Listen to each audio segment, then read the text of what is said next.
Want to ride in the cab of a big steam locomotive? Today on the Roundhouse, we're taking a trip in nickel plate 765.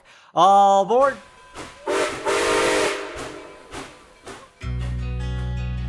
In days past, the roundhouse was where the railroad worker united with the steam locomotive, each to prepare for the journey ahead.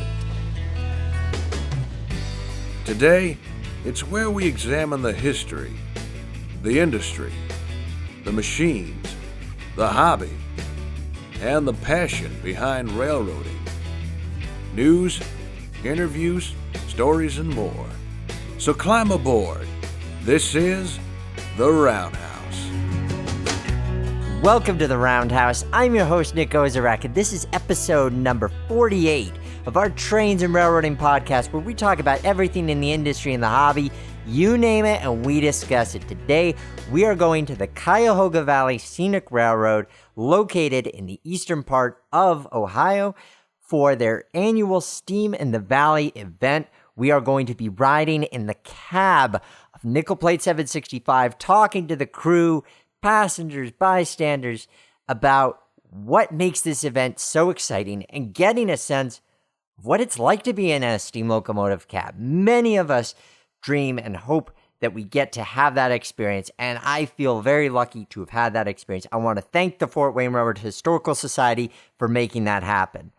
Our day begins in Brecksville, Ohio, which is just a little south of Cleveland, for the beginning of a morning chase of the train before our afternoon ride. Here I had the chance to talk to Richard Patchen about the memories that a trip like this evokes. What brings you out here? What are you most excited about? I enjoyed watching that train run, smoke, the bigness of it, the whole character of the train itself. And you said that you grew up in the Cleveland area and that you have memories of the nickel plate going back quite a ways. Well, I'm an old timer, but I went to St. Rose's School, which was on 114th in Detroit at that time, and on the Cleveland side. And back in the day, you could hear the train run just north of where the school was. And there was a time or two I actually went down 117th Street and watched it go by. I happened to catch it go by in all its glory, puffing like crazy. Yeah, and it is quite the glory. Now, are you going to be riding the later trip today, or did you ride last weekend? No, I haven't rode. It's been a couple of years since I've rode the train. It's just a matter today. I'd like to just to see it once again and see it run. That's all. Yeah, brought my grandson with me, and first or second time he's kind of into trains, a little bit. Well, a great way to introduce him for sure. Well, Richard, thank you for coming on the Roundhouse today, and it's going to be quite the treat to see it go by once again. Thank you so much. So we are here at Brecksville, Ohio, and there's quite a crowd of folks waiting. I'd say we're looking at a good 60 or 70 people gathered around. It's exciting. It's exciting. I've seen 765 several times, but obviously this is the first time we'll be seeing it as nickel plate 767. Get some nice photos of it as it goes under the Route 82 bridge. Yeah, this is a really nice location. There's a little station here. We've got a river running by. We're going to go on a footbridge actually to get our photos. It's good to see so many people out and excited about what's going to happen today.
I've run into a couple of listeners of the Roundhouse here right now. What are your names and where are you from? I'm Jacob Parks. I'm from Columbus, Ohio.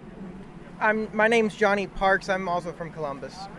Now, it seems like being that you guys are local, you've probably done the Steam in the Valley thing before. Am I guessing correct? Yes, we have. We've done the Akron trips, but we haven't done this trip before, though. What are you most excited about? You looking forward to the trip? You looking forward to the run-bys? What's getting you going? I'm excited for the run-bys. For me, it's just the trip itself. I just love the 767. That's pretty cool what they did with the number and change and the Mars light, eh? Yeah. Yep. When you're not out here on the Cuyahoga Valley Scenic Railroad, how often do you, for the Steam in the Valley event, how often do you come here per year, would you say? Well, not really that often. More like once a year, maybe. We try to come up here sometimes, mostly for the steam trips, but most of the time we're just running around Columbus catching our trains and whatnot. Stuff. You guys are listeners of the Roundhouse and viewers of At the Rail Yard, and I appreciate that. What have you enjoyed about the show so far? Well, just mainly how it's organized, what you do. There's nothing really like it, really, for rail fans. I just like the show. I find it very cool. Well, you guys have a great trip. It was so nice meeting you here, and thank you guys so much for listening to the show. You're welcome.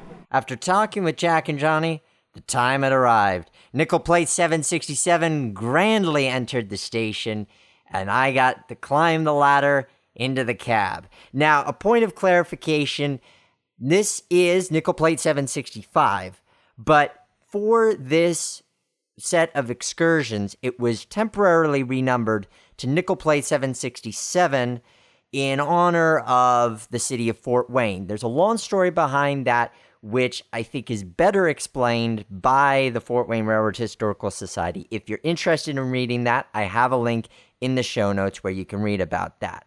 I oscillate between calling it 765 and 767 throughout this episode, so hopefully that clears any confusion. There are not two steam locomotives at this event. It's one that has been temporarily renumbered, but I think a lot of us are in the habit of calling it Nickel Plate 765. Now picture yourself climbing the ladder that you've seen so many times from photos, grabbing the railings and pulling yourself into the cab for the first time of Nickel Plate 767, and talking with Chuck Young, the fireman, about what his job entails. How long do fireman engineer shifts typically last with your organization, depending on the trip? We try to hold it to about 6 hours a shift. You're allowed 12 on duty by the federal law, but we try to reduce it from that somewhat, split it up. Well, and for you especially, because you're firing the coal by hand, that I imagine gets pretty exhausting after a few hours or so. We only fire by hand when you're sitting still. Most of the time you're using the automatic stoker, which is an auger under the floor. It's automatic in that it delivers the coal automatically, but I have to control it. So I control it with all these controls right here. How fast it turns, how hard I'm blowing it in. So no, I'm not shoveling very much. We're shoveling when we're sitting still. And what is the difference between shoveling, sitting still, and being able to use the stoker when you're moving? The locomotive firebox is so large and it uses so much fuel in a given period of time that when it's working hard with a big train, two men couldn't shovel coal fast enough. There's 90 square feet of grade area. It's almost 9 feet to the front of the firebox. I can hit the front of it with a shovel, but I can't feed it continuously. So the stoker puts in enough fuel in a given period of time to keep the locomotive hot. You couldn't hand fire it when it's out on the railroad. So for people who are kind of unfamiliar with the mechanics of being a fireman and what it means to tend to the fire, why don't you provide us an overview of kind of what you're monitoring during the trip? Sure. I'm monitoring the combustion process as the coal goes into the firebox and the engine uses it or the engineer calls for steam. I am heating the water that makes that steam. I am also monitoring and feeding water into the boiler, which the firebox is then boiling off and making steam. So I'm in charge of fire and water. The two of them are what make a steam engine work. The water in the boiler is boiled by the fire. When it's boiled off into steam, it's used in the cylinders to turn the wheels. So I'm basing what I do based on what the engine needs and what the engineer is using. So how long have you been a member of the Fort Wayne Railroad Historical Society, and what have you enjoyed most about your time with the crew? I've been a member about 6 years, and my thrill is sitting right here. This is a rare and privileged spot to be able to do this and to do it well with the big locomotive out on the mainline railroad. It's a spot that a lot of people never get to and never get to do and never experience. So I never take this for granted. I'm thankful and I always am humbled to even be up here sitting here. And what an office you have to work with. It is very impressive.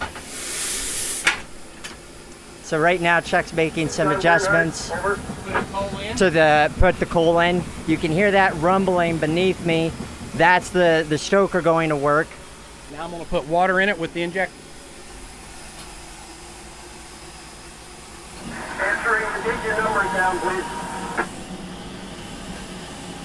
Now, if you'll watch the sight glass, that's the water level in the bottom of the glass here, or in the top of the glass here. They're offset from each other so that you can independently verify that they're accurate. And if you'll watch very carefully, I'm raising the water level. And as the water level goes up and you put in cold water in the boiler, it will reduce the boiler pressure. The locomotive operates at 245 psi. Right, so looking at the sight glass right now, it's about a quarter of the way up, so still a ways to get it up. But it makes sense that he's injecting the water now because since we're not moving, the boiler pressure could go down a little bit. Oh, but we're about to get underway.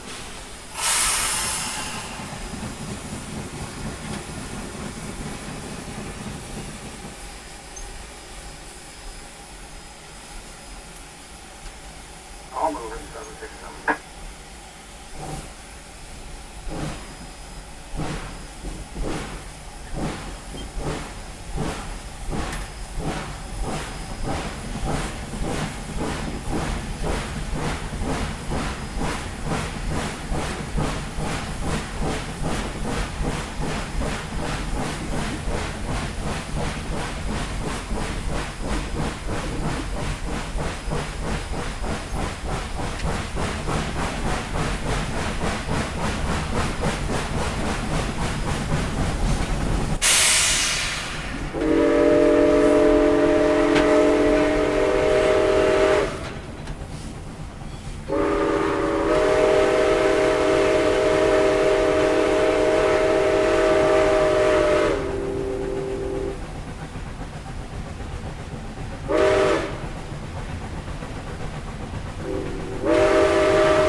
Guys, I don't think I can convey how cool this is right now.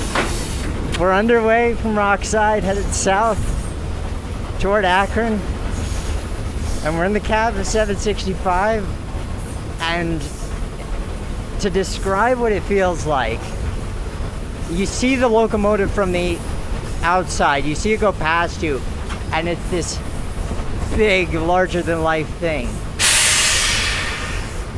And you're in the cab of it, and it's a very different feeling. I mean, you can feel the sway of the track, and it still feels massive, but you feel it against the force of the rails.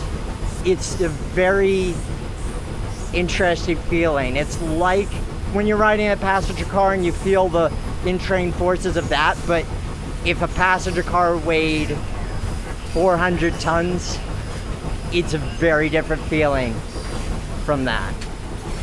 And it looks right, and it smells right, and it's just right. This is the coolest thing. This is just the coolest thing.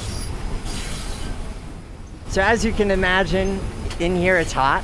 It's as if you decided to go down on a summer day and turn your furnace on and stand next to it. It's not too bad.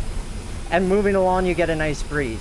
Right now we're passing through Fitzwater Yard, which is the equipment, storage, and maintenance facility for the Cuyahoga Valley Scenic Railroad. So we're slowing down and we can see some of the passenger cars and diesels parked next to us. 767.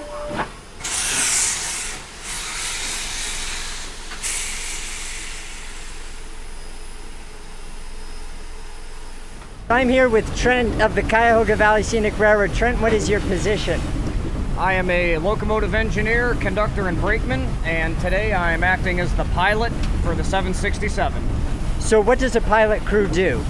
The pilot crew comes aboard when there's an engineer who's operating on a line they're not qualified on. However, on today's run, the engineer is one of our own qualified railroaders, so it's for me it's more of an honor and kind of a privilege to be given this title and be able to ride up here in the engine today. Now, what's this thing you're holding that looks like an old telephone? This is a radio, and yeah, it looks like an old telephone, but this is how we contact everybody, the conductor back on the train, and when we call out our mileposts. And what do you enjoy most about these Steam in the Valley events that you hold every year, Trent? The thing I enjoy most is 50 weeks out of the year I'm operating diesel locomotives. You know, vintage diesels that we own here at the Cuyahoga Valley, and for 2 weeks we get a steam engine that's something that we just don't see down here, and neither do our customers, our riders, and the public. So it's just great to be a part of this. So it's kind of like a celebrity, like I was saying. Going towards Peninsula. Scenic train has left Indigo Lake going north towards Peninsula. So it's nice to be able to provide a unique experience once a year. And then we get people from all over the country and even outside the country. We've seen people from Canada, England, come out if they happen to be in the area and see this gigantic, large, unbelievable piece of machinery. Well, and also because the locals around here are used to operating excursions, to have this influx of national and international travelers crossing side really must add to the celebrity effect. A lot of people don't realize at first. Sometimes it catches people off guard around the area. They see something like this and they have no idea where it came from, and then they get excited. And this engine is actually what started me volunteering for the Cuyahoga Valley. In 2010, I came down here to bought tickets to ride behind this engine. And when I bought the tickets online, I saw that you could volunteer. And I'm not the only volunteer for the Cuyahoga Valley that this steam engine has attracted. It's really good to see how the engine does serve as an ambassador of railroading, connecting people with what they enjoy. Oh, absolutely. It might sound cliche, but young and old, people come out here and they get excited. Whether it's little kids thinking they're looking at a toy train, or older people that used to operate these locomotives in their prime. This is not the sound of a toy train.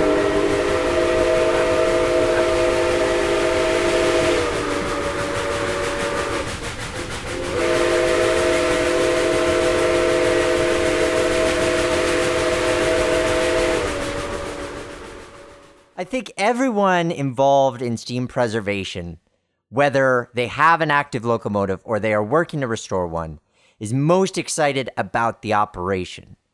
But of course, there is so much work involved behind the scenes to get a steam locomotive restored, as well as to keep it in operation.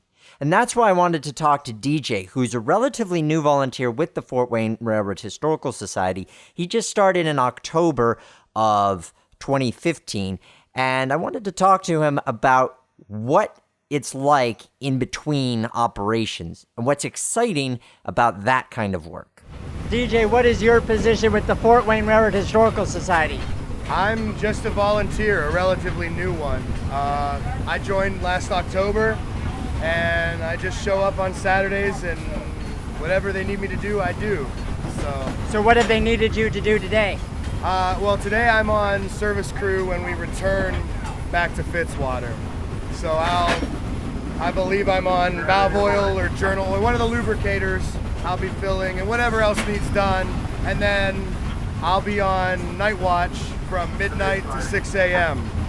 And I'll be just making sure the boiler stays hot, the water, pressure keeps up, water in the boiler, and then the morning crew will come in at 6 o'clock.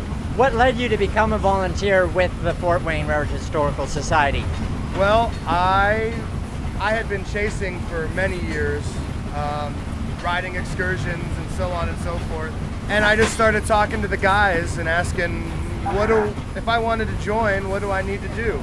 And they said, just start showing up on Saturday afternoons and they'll find something for you to do, which is true. So I started coming out to the shops on Saturday a member now, crew member, and it's great.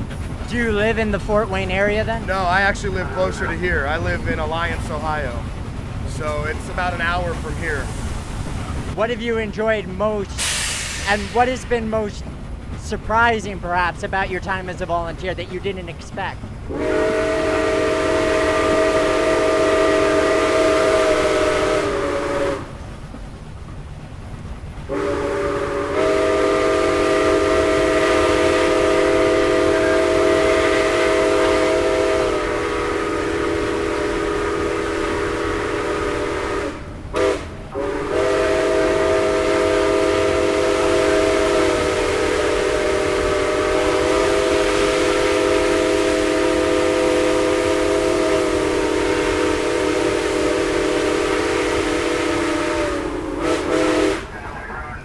My experience has been just great. I think what surprised me most is just how hands-on I was able to be kind of right from the start.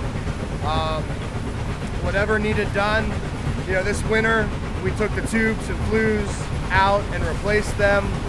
I was inside the boiler cleaning and helping shove superheaters back in, and it's just, if you're willing to be there and you're willing to put the time in, it's very rewarding. There's a lot of opportunity.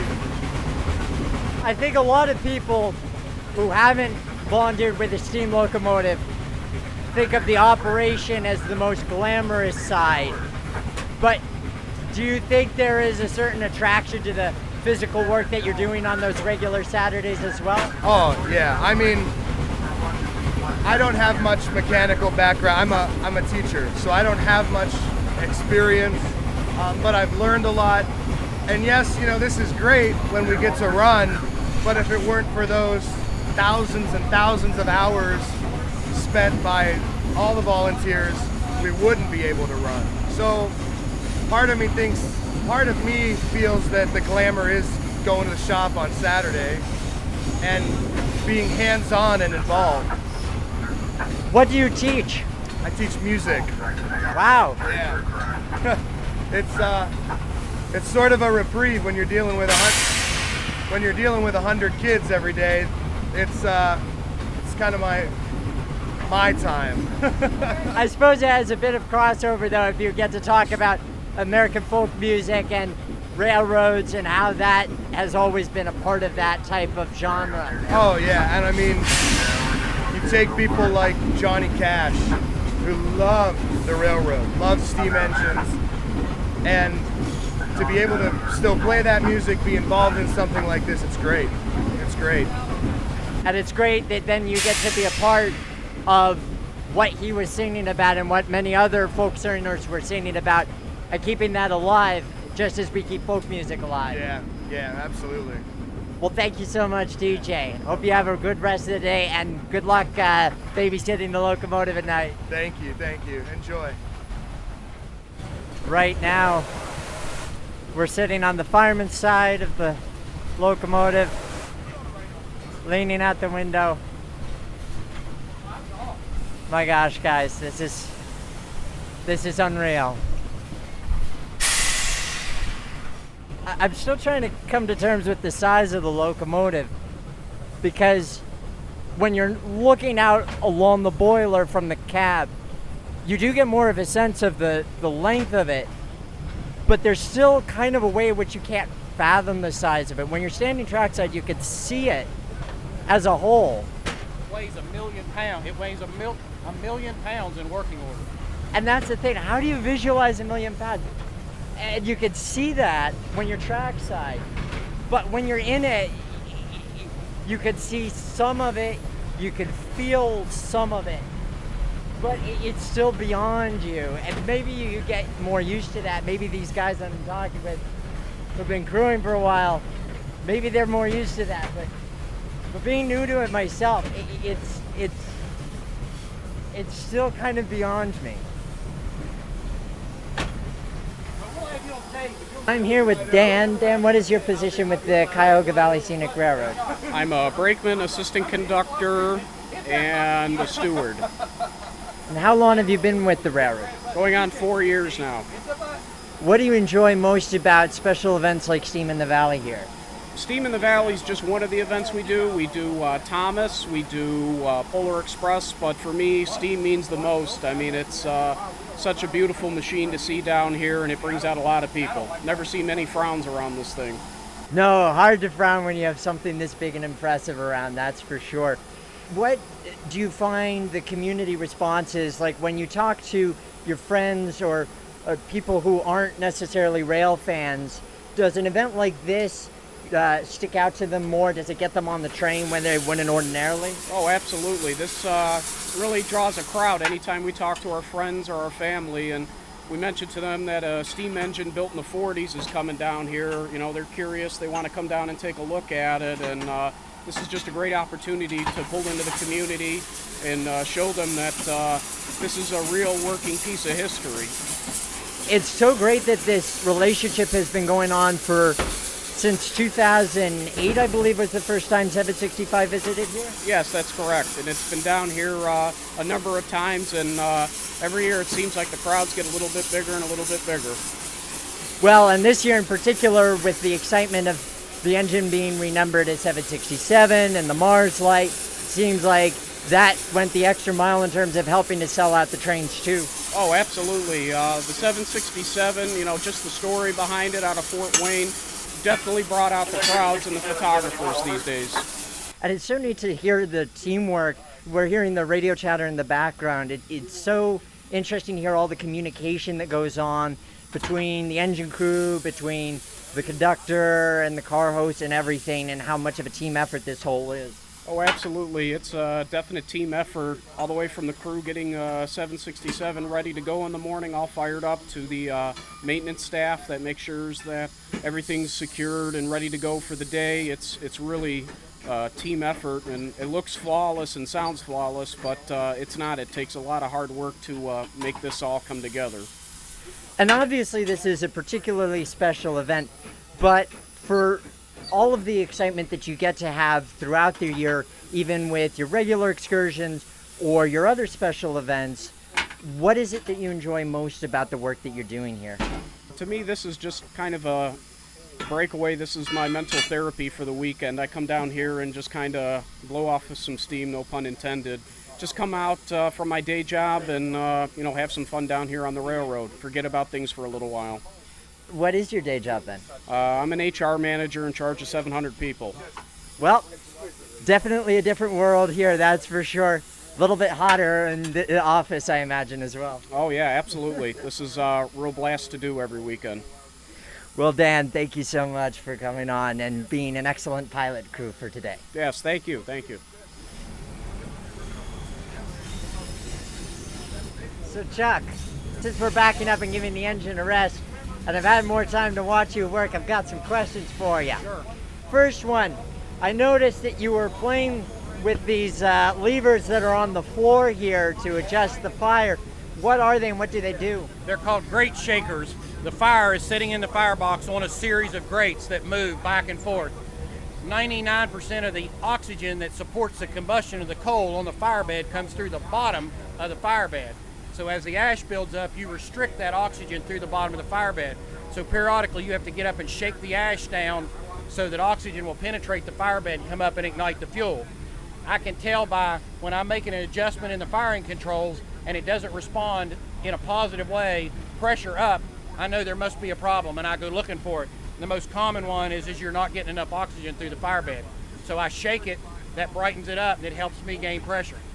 And we're drifting backwards, which is the most difficult way to fire the locomotive. When it doesn't have a steady draft caused by the cylinders exhausting steam, this right here is the most difficult kind of firing you can do when you have no draft on your fire. It's an artificial draft, so I'm having to tease it. So how do you build an artificial draft? There's a blower in the smoke box up underneath the stack. It's round, it has a series of holes in it, and it's piped to live steam. And I control it with this valve right here. When I turn it up, live steam shoots out of the nozzles, goes up through the stack, and pulls the draft through the firebox and through the tube bundle. So it's an artificial way to draft it, and I'm artificially drafting it now. How much coal would you estimate 767 here has consumed in the trip from Rockside to Akron? Probably 3 to 4 tons today. 3 to 4. Since you got on, since our trip started with you today, I've probably used 3 to 4 tons. So in the course of the 2 weekends combined with all the trips, doing the quick math, that's about 8 tons a day, so about 32 tons for the weekend? Yeah, probably is it accurate. I'd say we'll use 60 tons total by the time we get back to the shop, including the deadhead over. Right, because you are running under steam for the deadhead. That's correct. We ran under our own power, and we will return under our own power, although we have a very light, small train. Right. And it's great that Norfolk Southern has been willing in recent years to allow you to do these deadhead moves under steam. I remember when you first came out here, the requirement was to have a diesel assist. That's correct. Well, they were concerned about the mechanical condition of the locomotive, the crew, our competency, and over time, we have proven that we're professionals and that the locomotive is in superb condition, and they now have no problem with us moving over the railroad without a diesel assist. We still have the ability to use a diesel and to control it from the cab here through this remote control box called an MU box. But the only time we've ever used it is when we were making a move that required us to stretch our coal or water supply or had a particular operational condition. The locomotive is capable of going anywhere on the modern railroad system under its own power, but there is an occasion where a diesel makes some sense. Like when you were climbing Horseshoe Curve, and yes, you could climb that grade with that train, but you'd be really crawling for a long period of time. Being able to stretch the fuel with the 2 diesels that Norfolk Southern provided definitely helped you. That's correct, and Rich only used the diesels out of Altoona and up onto the grade. Once we got the train rolling up to 25 or 30 miles an hour, he throttled the diesels down. We went around the curve and up 90% of the grade on our own. So the diesel, and it was raining that day if you recall as well. We had a drizzle, everything was, and we didn't want to clog up the railroad, so we want to go up it at 30 miles an hour. So he used the diesels as a little bit of a boost at the bottom, but we really didn't use them up in the main part of the grade much. Which makes a lot of sense. Obviously the star is remaining the star, but it's good to be able to maximize fuel efficiency. Now I got it back where I want it.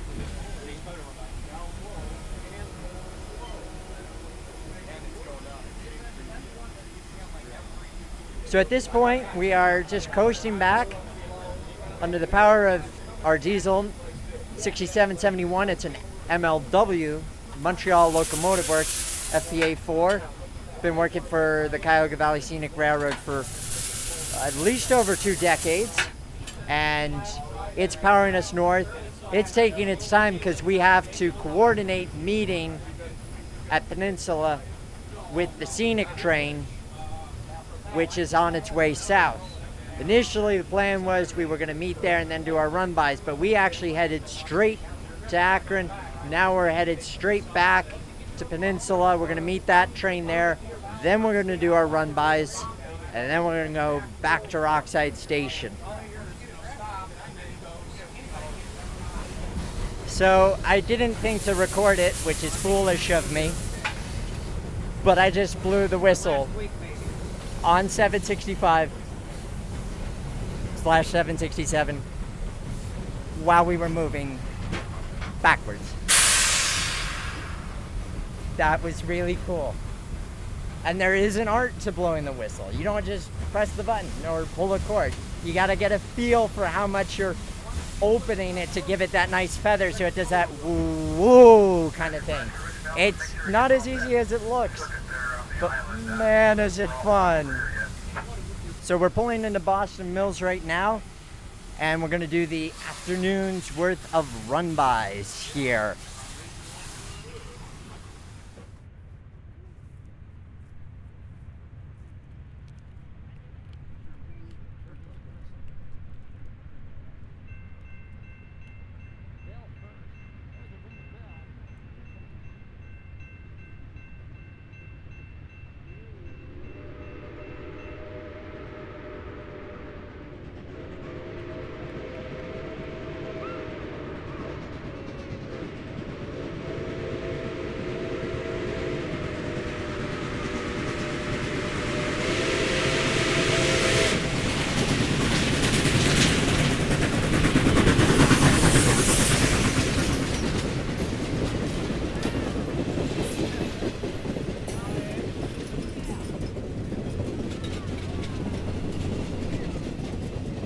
The last person that I knew I needed to talk to was senior engineer Rich Melvin.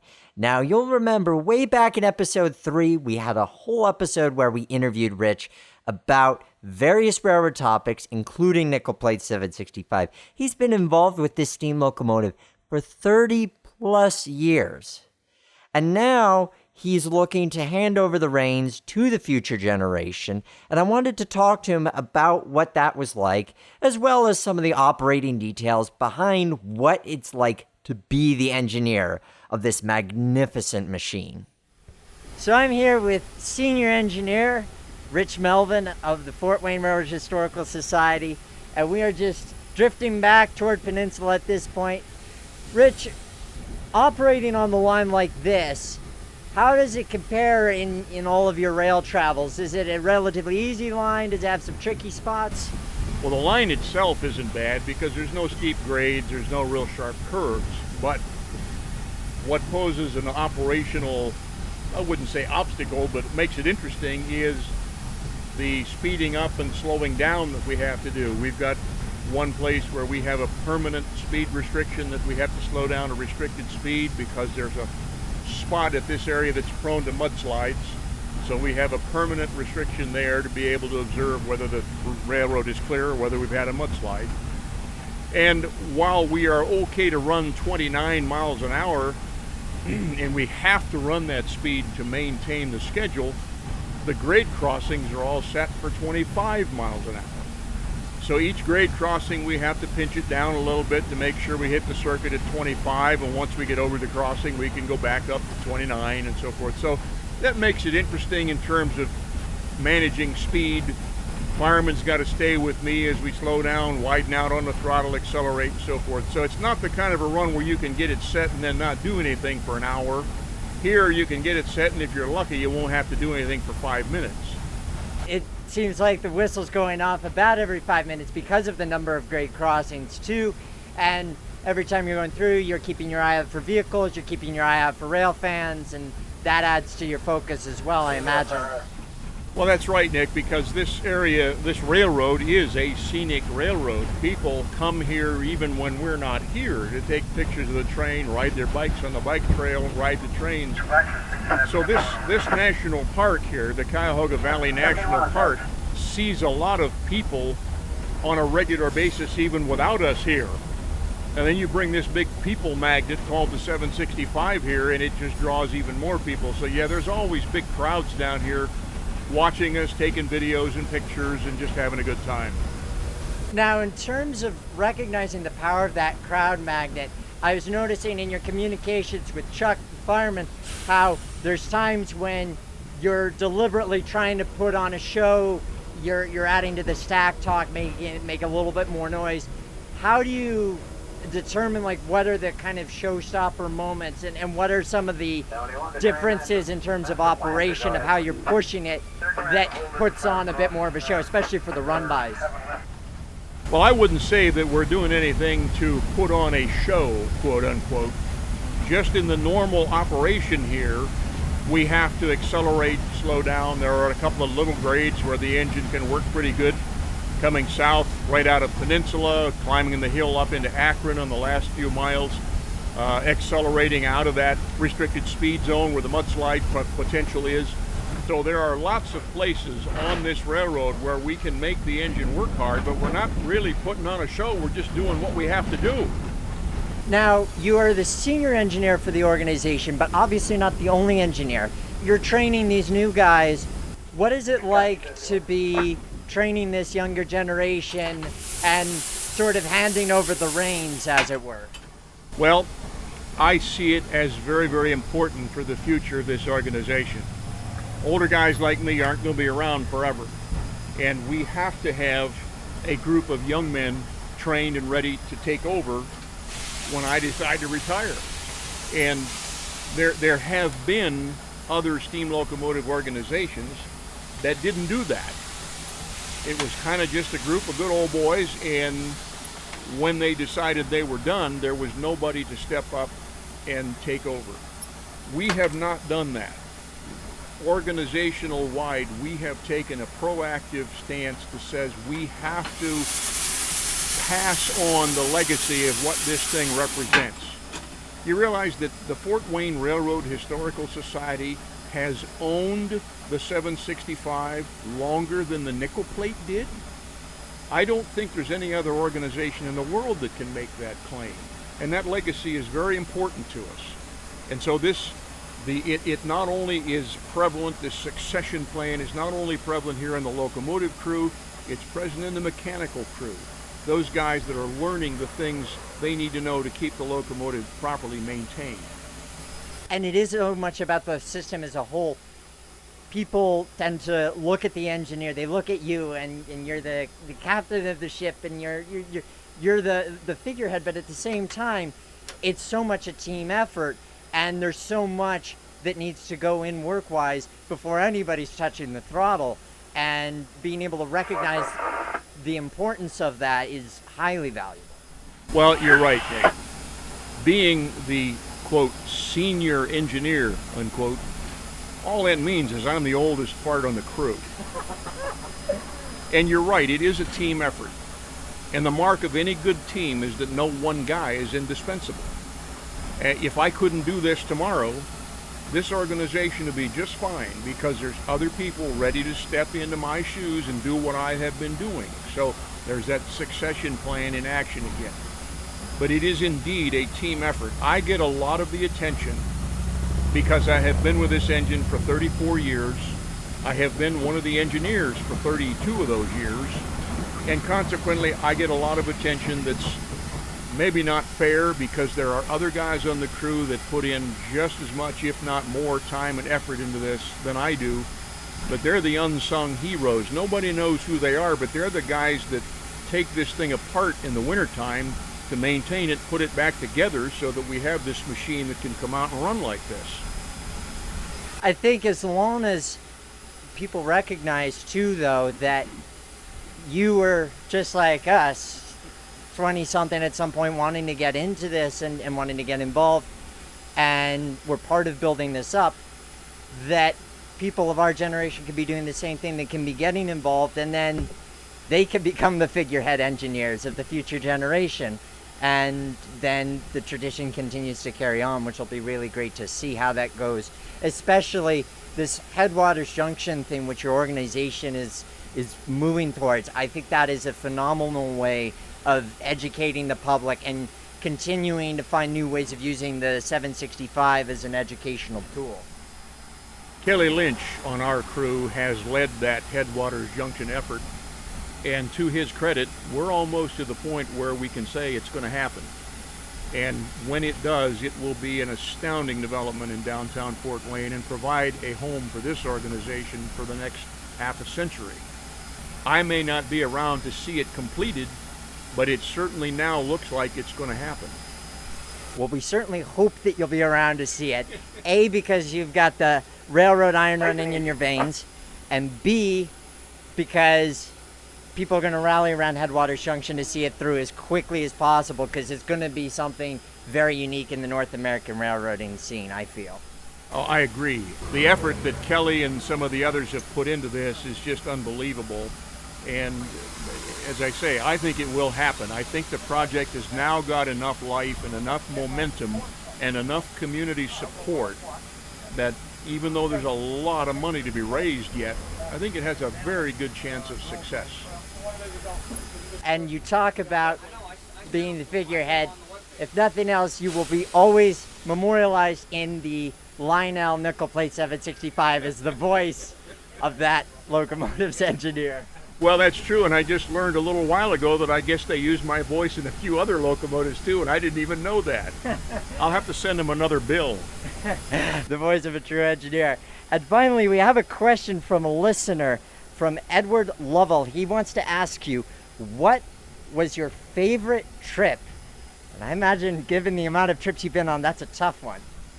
Well, I think the most memorable move in recent memory would be running this thing around Horseshoe Curve with the CEO of the railroad, Wick Moorman, sitting right there, right behind me. That was a special day, and it was a day that I will long remember. That was the first time that we went uphill around Horseshoe Curve unassisted. beautiful moment it was, and truly signifying, too, of the effectiveness of this partnership between the Fort Wayne Railroad Historical Society and Norfolk Southern. And even now, where they've ended their 21st Century Steam program, the fact that they're willing to work with you for these deadhead moves, that's vitally important. It is. We owe a tremendous debt of gratitude to Norfolk Southern for the opportunity that we had to work with them in that 21st Century program. That program has run its course, but I think perhaps the best way I could describe our current relationship with Norfolk Southern is that my point of contact in Atlanta, who's a VP in the Transportation Department, told me earlier this year, you guys can do almost anything you want on Norfolk Southern except run a passenger excursion. So that pretty well sums it up. We'll be able to deadhead to other venues. They have been very helpful to us in other areas, and the relationship that we built there with NS is something that I'm very proud of, because everybody on the team played a role in making that happen. Well, and now that Wick is the CEO of Amtrak, maybe that'll afford you some future opportunities on Amtrak. 90 mile an hour running on the Northeast Corridor, perhaps. I'm certain that we will have opportunities to work with Amtrak in the future. We had a trip set up last year, the trip that we had to cancel to go to Galesburg. And we simply didn't have enough time to sell tickets for that, and that was going to be an Amtrak train on BNSF. We'll do that in 2017, and we'll start selling tickets in March instead of May, and that'll make it happen. Well, it's been great having you as our engineer today, Rich, and appreciate all the work you've done for the organization and how you're working to hand the baton off to the younger generation. Very exciting to see how that continues to unfold. Well, you're quite welcome, Nick. I'm a very proud member of a great steam crew.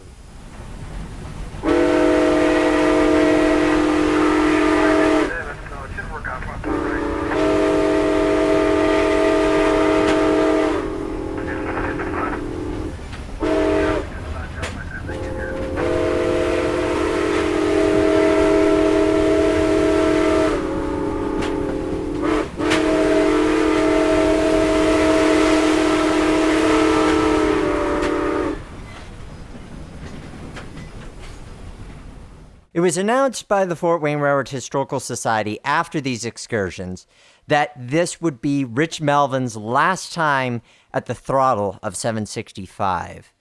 At the time that I interviewed him, I didn't know that this was going to be his last trip. I just knew from having talked with him in the past and having talked with other members of the group that they very much have an eye on getting the younger generation involved with their organization, with steam preservation in general. So this news, it is very humbling to know that I was one of Rich's last cab ride passengers. I think it is important, though, as he said and acknowledged, to recognize that any of us with an eye for being involved with projects like 765 can do that. We have the capacity. The groups are out there. It's for us to take the initiative to join or to make our own initiatives happen. I love the work that the Fort Wayne Railroad Historical Society is doing. I think it's fantastic. I cannot wait to see more news come out about Headwaters Junction. And I want to thank them again for allowing me this opportunity to ride in the cab and get to experience steam in this very unique way. And by doing this, I hope that you felt like you were in the cab alongside me and that you enjoyed the ride as well. And now, the question of the day.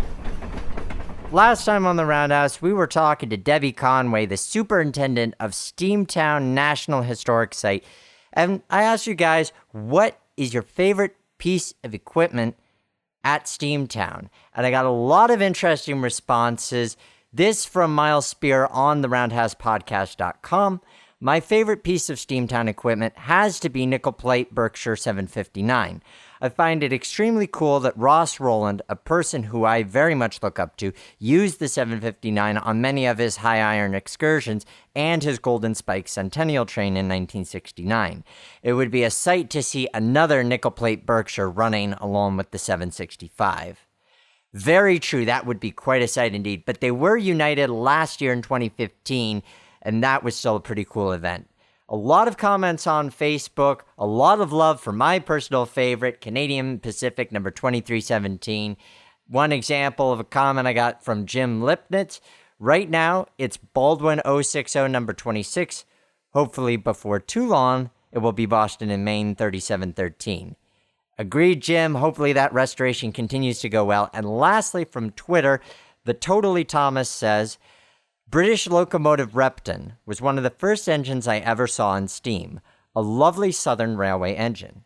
Good choice. And something from Steamtown's past. Repton is, of course, now back across the pond in the UK, but for a while, it was part of the Steamtown collection, and a very unique piece at that. Your question of the day for this episode is, what steam locomotive have you had a cab ride in, or would like to have a cab ride in? Let me know on the roundhousepodcast.com, links to social media there. Don't forget, guys, we are on iTunes, we're on Stitcher, so if you want to get an episode every single time we release one, those are the places you want to go, because then you'll automatically have them downloaded to your phone, your computer, or whatever you use for listening to this show. Thank you so much, as always, guys, for being supporters of the Roundhouse Podcast. We get to do things like this episode because of you guys, and that makes a world of difference. Remember that the Roundhouse is our house.